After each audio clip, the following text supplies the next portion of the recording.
Tá, agora imagina você tá preso em uma cidade onde os seus maiores pesadelos e os seus medos e até mesmo suas culpas são jogadas em sua cara como se você estivesse em um purgatório ou então em um tribunal bem perturbador. Em Silent Hill, a cidade, ela é a materialização daquilo que você mais teme, o que você mais sente culpa. A cidade é diferente para pessoas diferentes, assim como ela era para Laura, ou então era para Angela, ou então era pro Ed.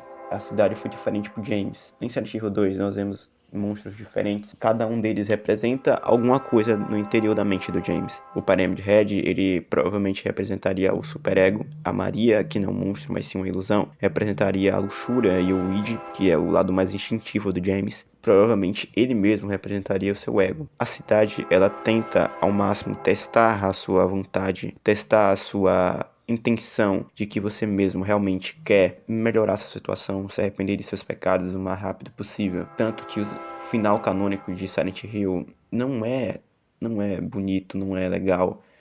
É sim muito triste, sabe? É trágico. O final em Water é como se você tivesse sido, sabe? É vontade mesmo de chorar.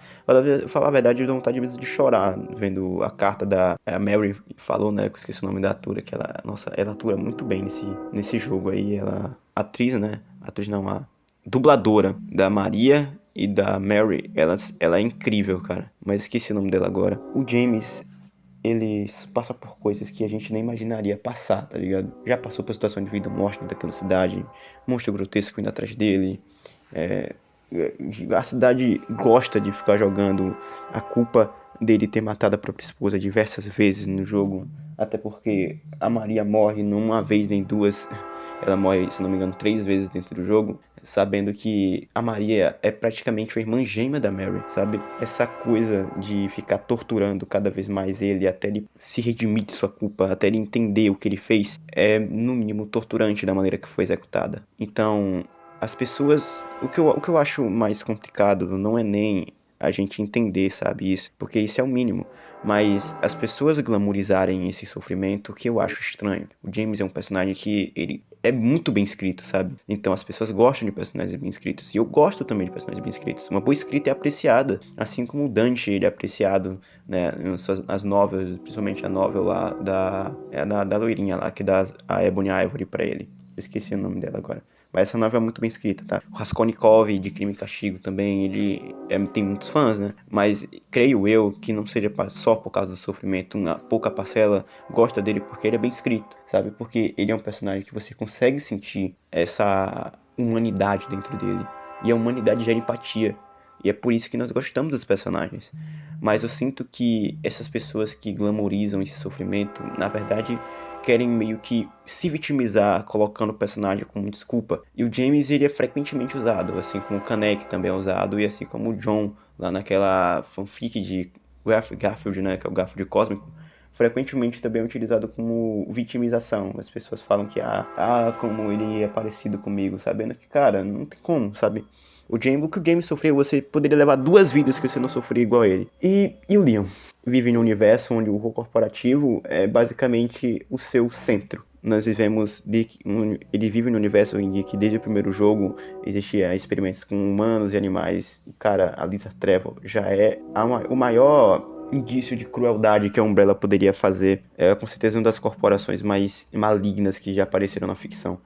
E assim, cara, meio que o Leon, ele só era um policial novato, ele mal tinha, ele nem tinha entrado na cidade. Ele sobreviveu porque ele chegou atrasado. Se ele tivesse chegado no epicentro do T-Virus, ele provavelmente morreria.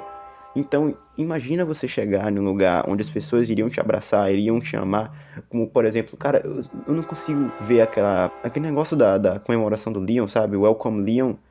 Aquilo ali é de partir o coração, velho. Sério. Como é que você vê aquilo? O quanto fala que dá vontade de chorar mesmo. Porque não é poucas vezes que eu joguei Resident Evil, né? Eu jogo isso aí desde que eu era pequeno. Eu acabo me relacionando muito com os personagens, assim como o Dante também.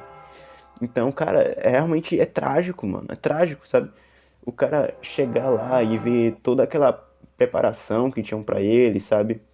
Aí tem o Marvin, que era pra ser o instrutor dele, e ele vê o Marvin, ele morrendo lentamente e se degradando lentamente, sabendo que o Marvin ele tava lá apenas pra ajudar, sabe? Ele dava para ver que que o Marvin tivesse com ele até o final, sabe? Mas o Marvin morre e ele é obrigado a matar ele, sabe? Não é nem que ele é obrigado, mas no jogo fica implícito que ele é obrigado sim a matar. Principalmente no clássico, que ele ataca a gente, né? Isso chega a ser triste, sabe? É muito triste isso. Fora também que o Leon, ele é um cara que foi traído pela pessoa que ele amava várias vezes, a Ada, né? A Ada é muito manipuladora, porque ela, mesmo que a gente sabe que ela gosta do Leon, sabe? Eles têm um carinho um pelo outro. Mas o complicado da Ada é que ela gosta sempre de usar o Leon como uma arma, como um objeto. No Resident Evil 4 Remake, isso aí é menos, sabe? No Resident Evil 4 clássico, ela é muito mais manipuladora e a gente vê muito mais dessa natureza dela. No 4 Remake, ela é mais suavizada, mas a gente vê que o Leon é traído várias e várias vezes pela Ada e chega a ser desgastante, sabe? Eu acho que o Leon já deve ter se cansado disso no Resident Evil Hacking, que provavelmente, né, dá pra entender que ele se casou com a Claire. Falando na Claire, a Claire e a Sherry provavelmente são as únicas constantes da vida do Leon. Entendo que, na verdade, ele nunca teve ninguém que conseguiu se apegar direito. Só a Sherry e provavelmente a Claire, tá? A Claire não é nem, assim, confirmada, sabe? Só a Sherry mesmo é confirmadamente a única coisa que ele se apega mesmo da vida dele, sabe? Porque, entenda, cara, desde o Resident Evil 2, o Leon, ele sofre diariamente. Tipo, e não é pouco, mano. A gente vê isso nos filmes, nos jogos, em qualquer coisa que sentir. O Leon, ele sofre muito. Imagine você acabou de sair de uma situação com o Raccoon City, aí você vai para um trabalho onde você pensa que vai ter alguma tranquilidade menor, uma tranquilidade maior. É como se você tivesse finalmente respirando. Você logo é jogado no mesmo pesadelo de novo, que é Resident Evil 4. E infectado ainda por cima, né? Sofrendo pra caralho. Acho que depois do 4 vem o Vendetta, que é o filme. E a gente vê o Leon lá se jogando no álcool, né? Pra tentar esquecer de que ele era um soldado que luta contra o bioterrorismo. Aí a gente tem um Resident Evil 6, que é em Talbox, que eu não preciso nem falar, né? O tamanho do trauma que o cara sofreu naquele jogo. O presidente, ele era provavelmente um dos únicos amigos do Leon. Assim como eu falei, tá? A Sherry e provavelmente a Claire são as únicas constantes do cara. E o presidente, que também era pra ser, morreu na frente dele do mesmo jeito que o Marvin. Então, cara, e ele também é obrigado a matar o presidente, tá? Ele mata o presidente. Isso é. Eu acho que eu não consigo entender o quão pesado que era pro Leon naquela hora, porque a Helena, ela tinha muito menos experiência que ele. Ele não podia demonstrar fraqueza naquele momento, sabe? Tanto quanto ele não demonstrou. Mas quando a gente vê as situações mais isoladas dele, como por exemplo no Resident Evil Vendetta, ou em algumas falas dele no Resident Evil 4 Remake, que pra mim o maior acerto do Resident Evil 4 Remake foi conseguir expressar essas emoções do Leon, sabe? A gente vê que ele é um personagem trágico, mano. Ele não para de sofrer, ele continua sofrendo mais e mais e mais. E no Resident Evil Hacking, né? Que é a última aparição dele, a gente vê e é confirmadamente mostrado que o Leon só não se churrascou por causa da Sherry. É por isso que eu falo que a Sherry é a única constante da vida dele. Se não fosse pela Sherry que via ele como pai, ele provavelmente teria se matado, cara. Sabe? Ele teria se matado de tanto que o cara sofre. Então, no Leon eu vejo uma situação assim, no âmbito social, eu vejo que as pessoas elas não glamorizam tanto o sofrimento do cara, sabe? O que é bom, mas pelo lado contrário, elas subestimam o que o cara passa, sabe?